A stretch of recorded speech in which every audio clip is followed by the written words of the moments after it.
In recent years, there has been increasing acknowledgement of the important role mental health plays in achieving global development goals, as illustrated by the inclusion of mental health in the Sustainable Development Goals. And according to the World Health Organization, depression is one of the leading causes of disability. Suicide is the second leading cause of death among the 15 to 29-year-olds. Despite progress in some countries, people with mental health conditions often experience severe human rights violations, discriminations, as well as stigma. October 10th is World Mental Health Day, and the goal is to raise awareness of mental health issues around the world and to mobilize efforts in support of mental health. Today we talk about mental health. We look at both success stories and support available for patients.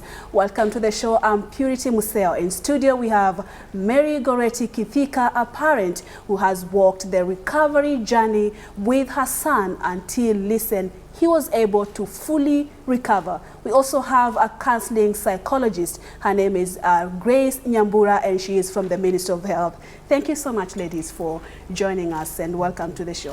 Thank you. Yeah, and I'm glad I'm here with ladies only because you know, the issues of mental health affects our families a lot, and especially if a child is affected, then families suffer the consequences. And Mary, allow me to begin with you about your son. And you are telling me that, you know, the condition was some years back when discrimination, stigma was the order of the day. Maybe you can tell us, how did you discover that your son was having some behavior that was not okay? Thank you, Purity, and thank you for having me on the show today. Now, my journey with my son is one that is full of stories. I discovered that my son had problems when he was around 13, 14. He was in Form 2. And some of the reasons that led me to thinking that and believing that he had a problem, even though at the time I did not know that it was a disease or it was anything related to mental illness, like most people do. He started having problems at school. He was in high school, I think Form 1, Form 2. Then he would have discipline cases, and more often than not, he would be sent home to collect his parents and go back to school for cases. He would be caught with cases like sneaking out of school, stealing stuff from his fellow students. And unfortunately, for some time, I thought it was just a pure case of indiscipline and adolescence. You know, some of these things come with certain age brackets. Until now, it developed, and he could not be sustained in the former school that he was at. Right. He was even at some point involved in planning to have a school strike. So after going to school back and forth, I decided to look for another school for him. But even then, it didn't stop. Yeah. So initially, he would hide. He would really keep it sealed that he was drunk. He would drink, but he would never let me know. But there were some certain traits that really were red flags.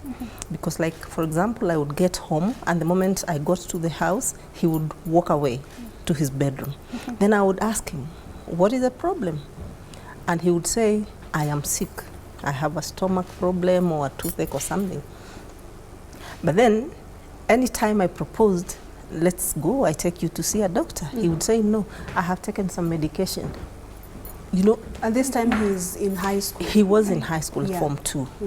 So I could see that it was a hide and seek game. I'll come back to you, and you'll be telling us for how long did this behavior continue.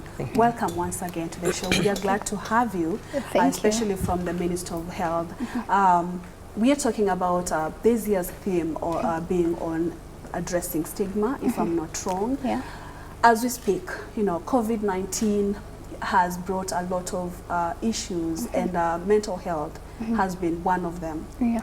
Maybe where are we as a country as far as addressing mental illness is concerned, and specifically on the theme stigma for patients? So actually this year's World Mental Health Day's theme is mental health in an unequal world. The unequal comes in where there's stigma, there's discrimination on these persons with the psychosocial, intellectual, cognitive disabilities, and also persons with mental conditions, which are rather develop or are known as mental illnesses. So before it becomes a real illness, it's usually a condition. So as a country, the burden on mental health is so bad right now, because a report by WHO states that 1 in every 4 persons is suffering from one of the illnesses, and especially depression. And you realize that as a third world country, a developing country, sorry, we are more prone. Because really we are still back there. Poverty is in the increase, so there's a lot of stigma. People are unaware on what is mental health, and those who are aware cannot reach, you know, the whole community, because the community is wide, a population of 47 million or more. You realize we are 47 million or more. So the burden is so bad right now, and also the amount of psychologists we have, the amount of psychiatrists we have, there's a big indifference between the amount of people in the country and the amount of facilities that are treating these conditions. Right. So you realize everyone is usually rushing to Mathare Hospital, because that is the majorly known facility. And I'd love to thank the government for making Mathare a whole inclusive facility, such that you can go get a toothache treatment there, so that you realize it reduces the stigma for these persons who are having mental illness. Unlike when we were growing up and we used to know Mathare is a hospital for the mad people. You know, that is what we used to hear. How can I tell that, you know, my state, or I'm healthy mentally? Yeah. How are you able to tell that I think I'm stable and I'm okay as far as mental health is concerned? So as far as mental health is concerned, it's only an individual who can tell where they are in their mental health condition, because most of these conditions go unspoken. We have been raised, especially the 1990s generation, they were not speaking out what is bothering them. I think there was a major disconnect when growing up, and the dysfunctional families were kind of a thing in the 1990s. I don't know. I have come to realize that recently. So you realize that the mental illness condition, a mental illness is when you're not okay. It's just like any other illness. Yeah, you can feel it within you. But for mental health, when you're feeling emotionally, how are you feeling emotionally? How are you feeling socially? How are your relationships with others? Even with your family? Because you realize people who are having illnesses usually kind of withdraw. Why are they withdrawing? Because they feel this is beyond everyone that I know. And because they feel if I speak out that I have a condition, everyone will cut me off, because they don't want to be associated with this condition. Yeah, and we'll be coming back to you, be telling us some of the causes for this. Why should someone feel that way? You know, what are the triggers for that? Marygoretti, let's you know, continue from where you stopped, and you said that some of the signs that your son was, you know, experiencing, withdrawing. So for how long did this continue, and at what point as a parent did you realize that I think this is not normal and something must be wrong with my son? I must admit that on my own, for some time, actually, let me say for the whole period of his high school, secondary school, I thought it was pure case of indiscipline, the drinking, the company that he kept, because some I would see from the neighborhood, some I would even be told by neighbors that your son is keeping some weird company, and unfortunately they would come to my house when I was not there, and you'll find that they started now, stuff from the house now started disappearing. But anytime you'd ask, where is this item that I left here, nobody would own up. So one thing led to another, and when he finished now his Form 4, I took him to college. It was not until that he joined university that I was called by the dean at the time and told me, your son has a problem. Please take him for residential counseling. They were calling it residential counseling, which essentially it is.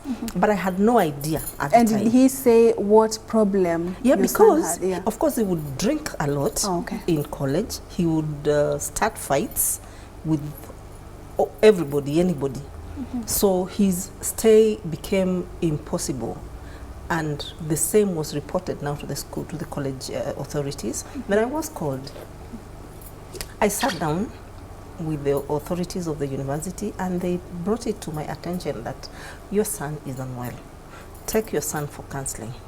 That was the time now I shared out with some few counselors, and I started looking for now a rehabilitation center to take him. Before you take us through the rehabilitation, let me get back to you. You know, what she's talking about, like the problem did not end at high school. He continued with the same behavior until college, where they were called as a family. Maybe what are some of the causes for this? Because she's also talking about the company that the son used to keep. Maybe we can talk about, do we have causes for mental illness? Yeah. So I will really talk about the risk factors, because you realize that there are a lot of risk factors and a lot of causes for mental illness. And one of them will be dysfunctional families. So you realize in a case where there's a single parenthood, a child may lack to form an identity that they would want, So this child tends to feel like there's something that is missing in them, and maybe they feel that they can't talk to the parent that is around. Or maybe they had an attachment with the other parent who left, and now it hurts them. And because they would want the reason, what happened, how did this happen, and how did I get here, how did we get here as a family. And because these explanations are not usually majorly given to kids, so the kids usually grow up with a lot of resentment and a lot of, the personality is usually formed by both parents. So when both parents are not there, there's a personality dysfunction, right? And then there's also another risk factor of school. You realize that sometimes there's a lot of pressure in school, pressure that kids don't tell their parents, because sometimes you get pushed to the core.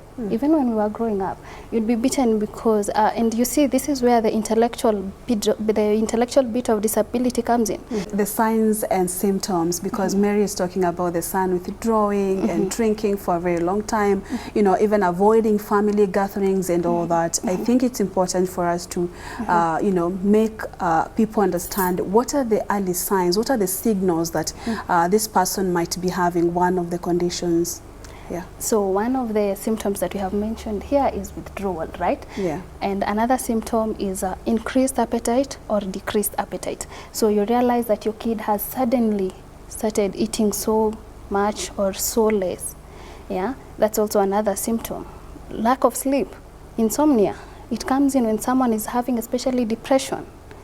And you realize that depression is not something that just happens in one day. You can only be diagnosed with depression if it has lasted for more than 3 weeks.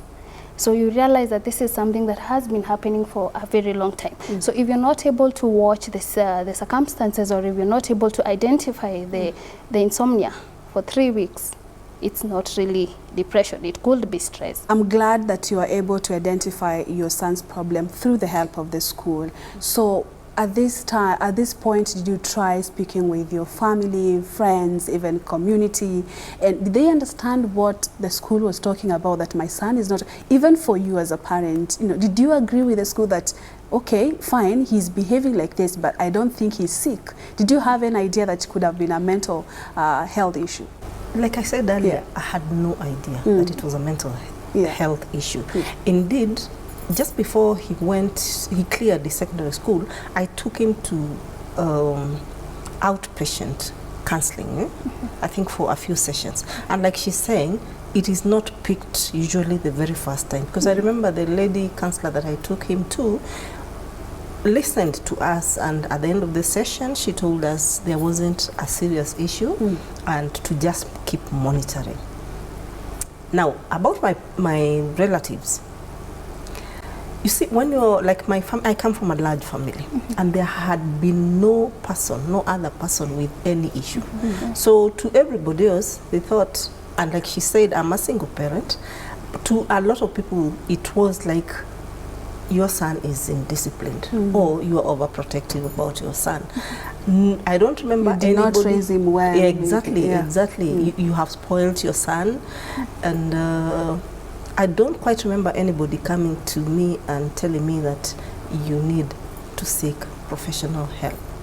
At the time, we were just at the mercy of the world, I would say.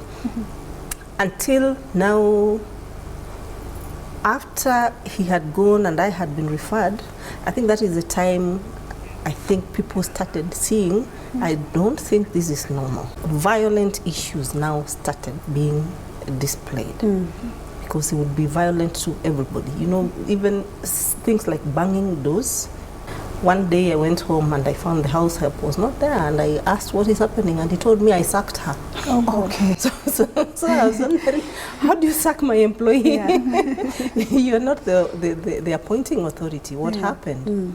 So how was the recovery journey like, you know, for him? The recovery journey was a long, tedious one, because he was in active addiction for 14 years, and we were in and out. So that was, it was alcohol that he was consuming a lot? Of course, at first it was alcohol. Yeah.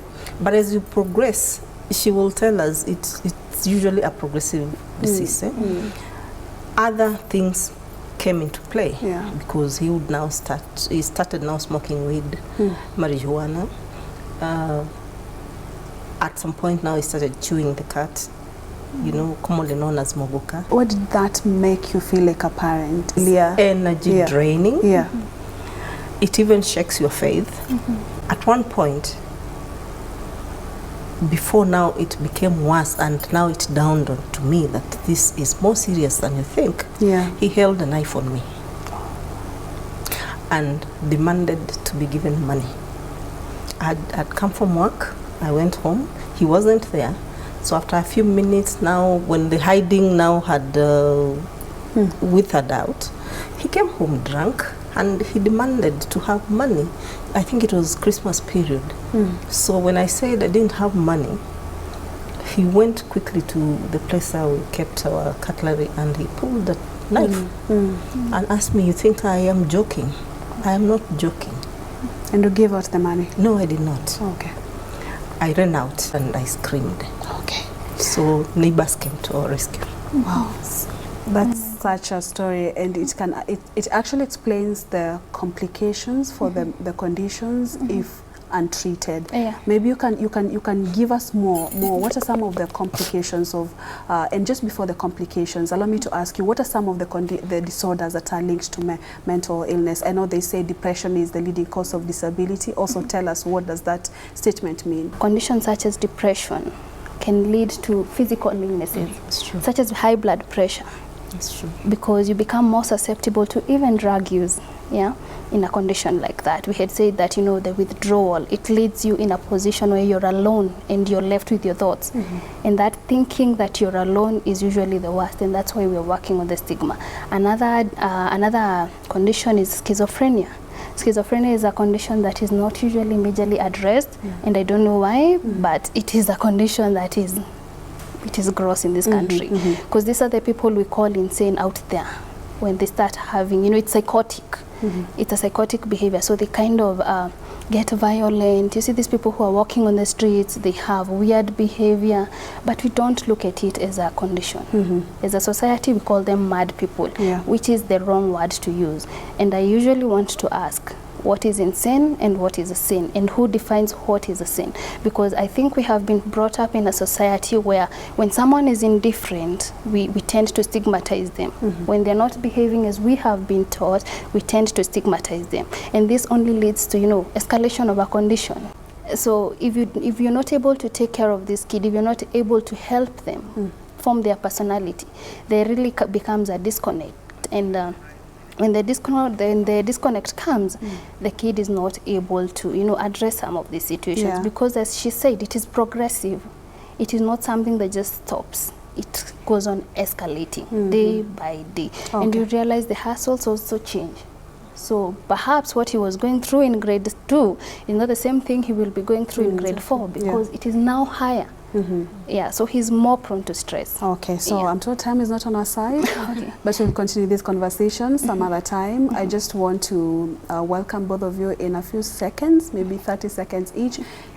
Please leave us with a few tips on now, because it's important for people to know how to prevent, you know, how to maintain mental health, how to prevent mental illness. It's very important. You can also leave us with a few, maybe to parents, it's important for them to support their children. I know you went through so much, but you were stuck with your son. Parting shot. Let me begin with you, Marygoretti. Thank you. Parting shot, I would encourage parents and their significant others. When you're faced with a person that is having mental illness, and especially the addictive, do not throw them away, do not curse them. Try and seek professional help. And that is how now my son, over the period of time, because I tell you he went to rehabs 8 times, I never gave up. Don't give up. You never know when the turning point is. And as we talk right now, he's running a rehabilitation center called Cornerstone Treatment and Rehabilitation Center at Machakos. So he fully recovered and is now helping other. Yes, they say recovery is a lifelong thing. So they are in recovery every day. So he's now helping others through his, and he went back to school. He's now a counseling psychologist. Oh, wow. Yes. So he's now running his own place at Machakos, the Cornerstone Treatment and Rehabilitation Center, where he's reaching out now to people who are going through that. And my role in this is to encourage family. Do not curse your people. Do not lose hope, because hope is the last thing you want to lose. They can turn around. I am so happy with what he's doing right now. I'm so happy. Sometimes he does things to me and I don't believe it is him. Yes. Yeah, because you have both sides of him in your head. Yes. Oh, wow. Such a good way to end the show. You know, there are success stories. It can be done. These patients can be rehabilitated. Just leave us with a few tips on how to stay mentally healthy. I'd first like to say something. Yeah, please do. And just in addition to what you have said, do not curse people, because mental illness has no specific person that it can go to. It can get you anywhere, any day, and you have no calendar for that. So just take care of yourself, take care of the people around you, and just don't stigmatize people. So my parting shot will be, you see, mental wellness has to do even with nutrition. Eat well, sleep well, have a journal that you can write what you're going through. You see, emotions tend to curl up when we don't air them out. So tend to write your emotions, and if you don't want to write, you can maybe get a video. There are people who are good with doing videos, and you have seen people sell their YouTube channels by sharing their stories. So you can also do what makes you happy. Do what makes you happy. Do what makes you happy, and don't forget to exercise. Okay. We have to wind up, but we'll continue. You know, mental health, it's a conversation that we should keep having every single day. And I promise on this show we'll have this conversation again, but we have to wrap it up right there. Thank you so much for watching Your Health episode this Sunday evening. My name is Purity Museo. Your views are always welcome. You can always talk to us through our social media platforms at KBC Channel 1 and at Purity_Museo. The hashtag to always use is Your Health KBC. I'll see you again next week. God willing, stay safe. And here are more tips on how to stay mentally healthy.